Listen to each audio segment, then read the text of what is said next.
Okay, are we ready? Lose the hat? Oh, but this is hiding my COVID hair. This is what happens when you don't cut your hair for 7 months. So, anyway, look how far down the rabbit hole we've gone. So we started out so simple. We just had a camera attached to the Skywatcher Star Adventurer, battery powered, just mount it on a regular tripod, take it out and it just works. That does work for 1 or 2 minute exposures. Once you start getting a little longer than that, then you can actually still see some star movement. And I thought that it was my polar alignment isn't perfect, which that could be part of it.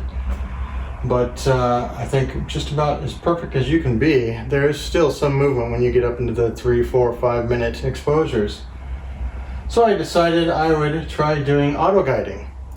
So I got a guide scope with a ZWO 120mm guide camera. And once you have that, you need to have a computer to plug it into. So you could plug it into a laptop, but I got the ASI Air, which is basically a Raspberry Pi inside this nice aluminum case with some power management and Wi-Fi and some other things that are built around the Raspberry Pi. So the idea though is that you can point this at a star and it will track the star in the view of this camera and try to get it not to move even 1 pixel. When it does see it moving, it'll send little nudge commands. So one of these cables goes from the camera to the tracker. So this is a ST4 port that is a communication protocol for giving the thing little nudges. It used to be in the old days, apparently, people would use a hand controller and they'd be watching an image on a guide scope and they'd be by hand giving it little nudges. So now we have software that does that, watches the camera and gives it little nudges. So then the other cable is essentially just plugged into the ASI Air so that it can see what this camera sees, and it can do auto guiding. So there's a bunch of other videos on how auto guiding works, how to get that set up. I'm just trying to go through, the progression as we fall down this rabbit hole and have to start expanding this system. So we're still on this little star tracker mount, but now we've added auto guiding. Another thing that you can do with this is use it to do polar alignment. So using the same camera, I can ask the ASI Air to do what's called plate solving, where it'll take a picture with the camera and it'll solve for where exactly must that camera be pointing to see those stars. And if you take one image and then you rotate the mount, say 60 degrees, about 60 degrees, take another image between those two, it can solve for where the rotating platform that the camera is attached to must be pointing. So it's not really solving for where the camera is pointing, it's solving for where the rotating platform that it's attached to must be pointing. So this doesn't need to be calibrated perfectly, but that ends up calibrating the mount perfectly. So this thing will take a couple images and it'll tell you how far you are off, and then you can make small adjustments, take another picture, and keep doing that until you've refined the polar alignment to much more accurate than you could do optically through this viewfinder.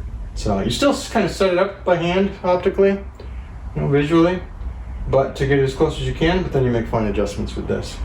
Far beyond what you could do by eyeballing it. Another thing that I found while trying to do super accurate polar alignment is that the equatorial mount that came with the Skywatcher Star Adventurer, the Skywatcher version, is not the best. Okay, it's pretty good, but it's pretty solid. But this thing from William Optics is a replacement for it, and it is extremely rock solid. It is super precision milled aluminum. Everything about it is super precise. All the controls feel so smooth and so precise. You have dual screws for the altitude, whereas you didn't on the other. And you have locks for all of the adjustments. And there's no slop at all or anything when you unlock these. On the other one, when you unlock the altitude, then there's a little bit of slop this way until you lock it back down, but you can't adjust it with the lockdown, so it's a bit of a pain to try to get a perfectly accurate polar alignment, whereas this makes it so much easier. It's well worth the upgrade. So that's about it. Those are the upgrades, and so then now we have this computer, we need to power it, so I've got a battery pack, but still, all of it just attaches to the tripod, a little Manfrotto clamp for this, and this just Velcros on. So it still is one nice contained unit, but it's getting more complicated. A lot more wires, a lot more little bits and pieces. Might come up with another way to mount this. This is just mounted on the hot shoe. Actually, let's just do it right now. Why not? So I can take another ball head adapter and let's just take this out of the hot shoe. and unscrew this. I've seen people also take a L bracket for the camera and then mount the guide scope on the side. That might be a little more stable, but let's try this out. Something like that, you know? Get that up. So something like that.